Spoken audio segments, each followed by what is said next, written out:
sugar? Yeah, what's wrong with sugar?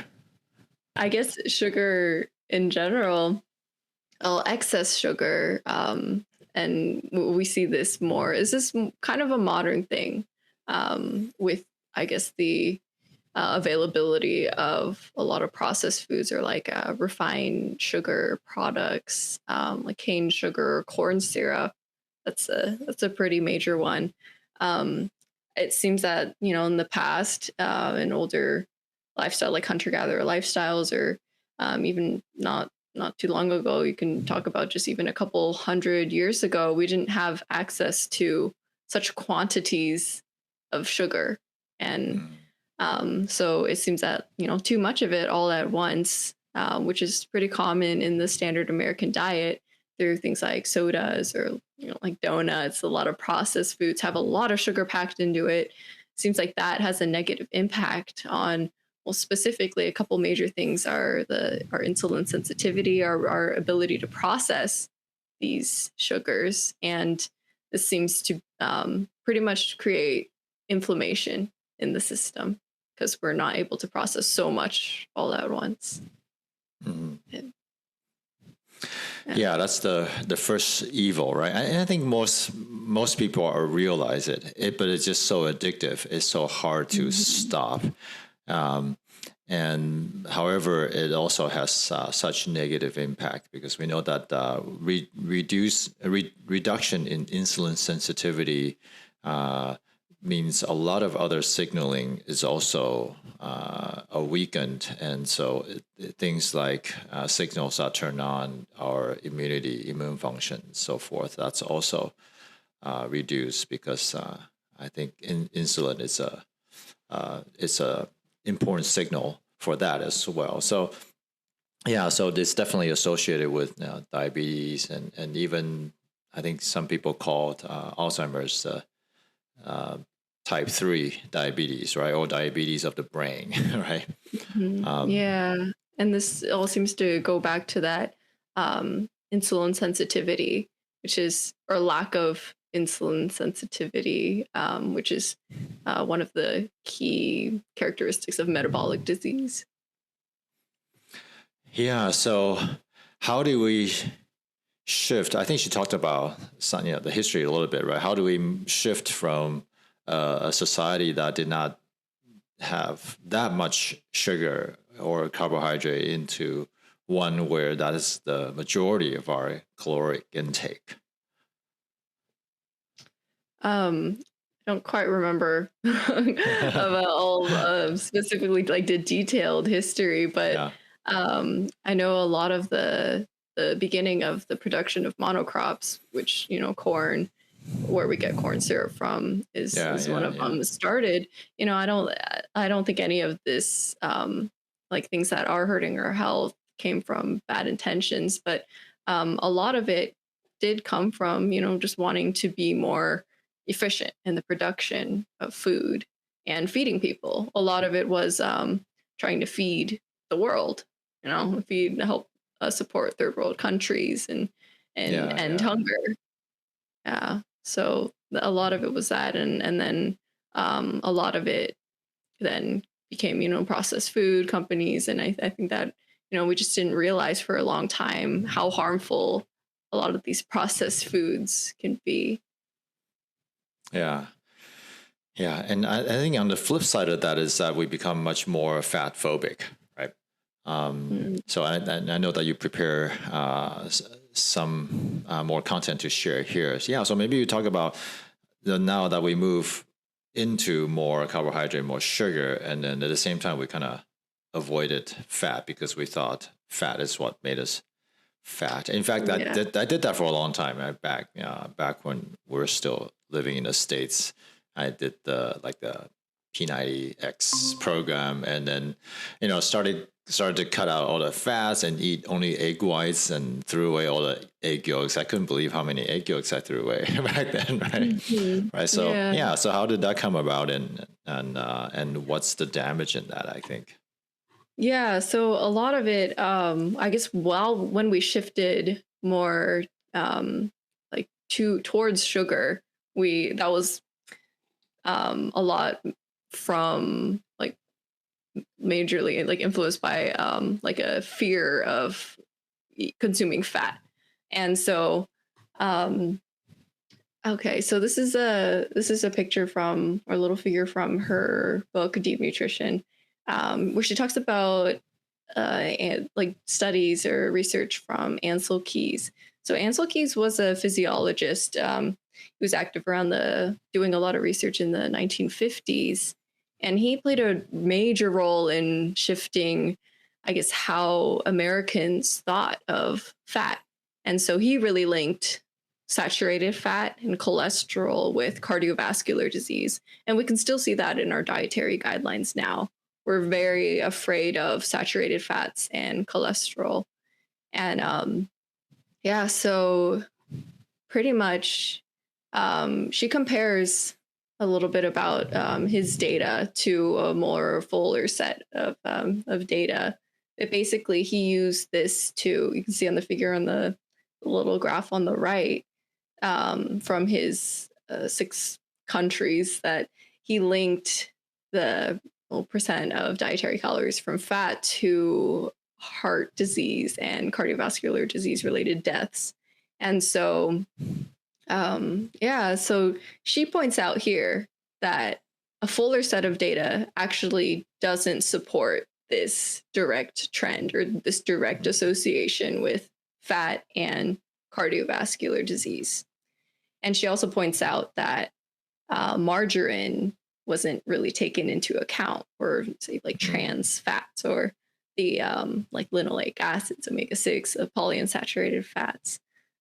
So she says that, you know, margarine should be taken into account because this is another factor that could be responsible for this trend, because the countries with the higher deaths and higher fat intake, like the US, England, Canada, and Australia, also had the highest levels of margarine consumption. So maybe this was falsely attributed. And so a little bit more about this idea. This is the diet heart hypothesis. So this is the idea that pretty much that saturated fat and cholesterol is linked to cardiovascular disease and the deaths. And so we can see that this whole idea is that the replacement of saturated fats with vegetable oils in the diet will influence a decrease in cholesterol levels in the blood. And then that is supposed to reduce the coronary heart disease and the deaths. But this is from this figure is actually from a study analyzing the unpublished data from a really large randomized controlled trial study that Keys was actually involved in. And so this was unpublished for a while. The whole study wasn't published for a while until after his death. But basically, it shows, which is really ironic, it shows in his own data that there's actually not really a connection there. So there is a connection, the solid line from A to B. It shows that, you know, consuming less saturated fats in the diet will reduce serum cholesterol levels, but there isn't a solid connection, and there isn't solid evidence showing that like a reduction in serum cholesterol levels is associated with like less cardiac events. And so you can't really draw the connection from A to C that replacing saturated fat with vegetable oils will reduce cardiovascular disease. So yeah, that's the there's our body actually requires a lot of cholesterol, and how much it needs I'm not sure we entirely know, I think, even now. But we do know that it is critical for lots of various functions, including the brain, manufacturing of hormones, and so every single cell structure requires cholesterol, right? So in our cell membranes, But yeah, this is more from that study. They basically, in the results section, researchers say that the no mortality benefit there was no mortality benefit for the intervention group, which was the group that replaced saturated fat with vegetable oils, and that there was actually a 22% higher risk of death for each 30 milligram per deciliter reduction in serum cholesterol. So, in a sense, there's almost like a negative association, or almost the opposite. Um, and yeah, there are other studies now that are also that also indicate that increased dietary cholesterol does not equate, or it does not equal increased cardiovascular events. And so, yeah, these are just a couple quotes from a couple different studies. This is the first one is from a meta-analysis, so they're reviewing a lot of different studies, and basically they found that the higher intake of cholesterol was not associated with increased risk of incident cardiovascular disease. And the second one says that epidemiological data do not support a link between dietary cholesterol and cardiovascular disease. So we see that, even though our dietary guidelines really function based off of, I guess, the assumption that dietary cholesterol will create cardiovascular disease, even though those are dietary guidelines, the research doesn't necessarily fully support that. It doesn't go all the way from point A to point B to point C. So maybe it affects our blood cholesterol levels, but our blood cholesterol levels and our intake of saturated fat you can't draw a connection between those things and actual outcomes of cardiovascular disease. Yeah, wasn't there an adjustment in the egg intake guidelines a few years ago? Because I think I remember we were told before that I think you cannot have more than like 3-4 eggs a week or something, maybe even less. I don't remember. But now I think that just kind of disappeared, right? That quietly disappeared. Yeah, these things are kind of slowly changing. Like I said, that's another example, like the one I said earlier, how the recommendation for total fat intake was a lot lower before. And I think it's interesting because I think we like to see these dietary guidelines as set in stone. We like to think that we know everything now, but these dietary guidelines are changing, and it's really, we don't know everything yet. So maybe I think it's good to have a little room to question. Like one thing we can look at is say, like, compare our dietary guidelines, the American dietary guidelines, to Canada's dietary guidelines. And Canada tends to, or like the like cardiovascular disease like association in Canada, the general dietary guidelines are a little nicer to saturated fats and cholesterol. Like in some of the statements that they have, they will say that, like, also the other variables in your diet affect these things, affect cardiovascular disease. It's not solely like how much like cholesterol or saturated fat you're intaking. So yeah, I don't know if you have the graph for the cholesterol and death mortality. Yeah, I was giving a workshop here at Bosque a couple of days ago on the carnivore diet. So of course, if you're eating only meat and and doing that for a while, people are always asking, well, what about your cholesterol? Isn't your cholesterol going to shoot up? So the graph on the right is I think the study took place a while back, 2005. On the bottom it says it's 164 country data, and so on the vertical axis is the mortality rate, and the horizontal axis is the level of total cholesterol, right? And if you look at the blue line, that's the most the clear line on top, you see that the lowest mortality rate is it's a relatively high range. If you look at where it intersects, it's about 200 to 240 milligrams per deciliter of total cholesterol. That's the lowest mortality range. And so when I showed this graph, and people were pretty shocked because they were all told to get on some sort of cholesterol lowering drug if the total cholesterol hits 200. Right. So the question is then, you know, if there's a higher mortality rate, lower than, and it's pretty dramatic too, lower than 200, why are we trying so hard to lower our serum cholesterol, right?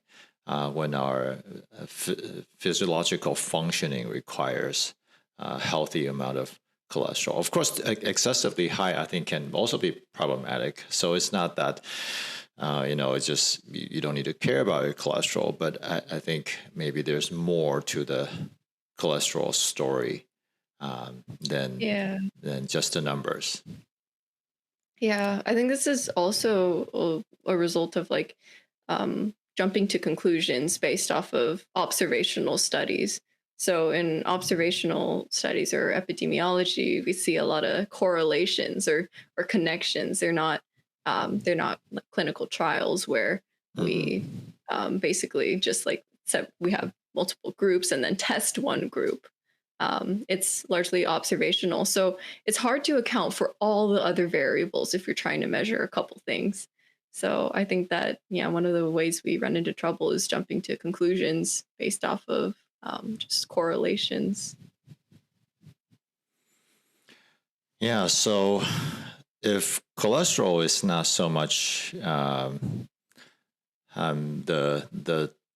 I guess like the biggest villain. I mean, it can be a problem, but that's not the only thing. And then we're told that we gotta reduce these saturated fats and replace it with polyunsaturated fats. Does that help at all? That's the question, right? And I think Dr. Shanahan, in fact, is pointing out that in fact polyunsaturated fats it's what is causing even more of the damage. I mean, maybe even more than carbohydrates and refined sugar. I mean, we know sugar can be a problem, and excess carbohydrate can be a problem. But I think she's pointing out that the wrong kinds of fats may be even more problematic. Mm-hmm. Yeah, and that's pretty crazy because it's the opposite of what we're taught, or the opposite of what the dietary guidelines recommend. That it recommends that we should reduce cholesterol and saturated fat, and increase vegetable oil or polyunsaturated fat intake.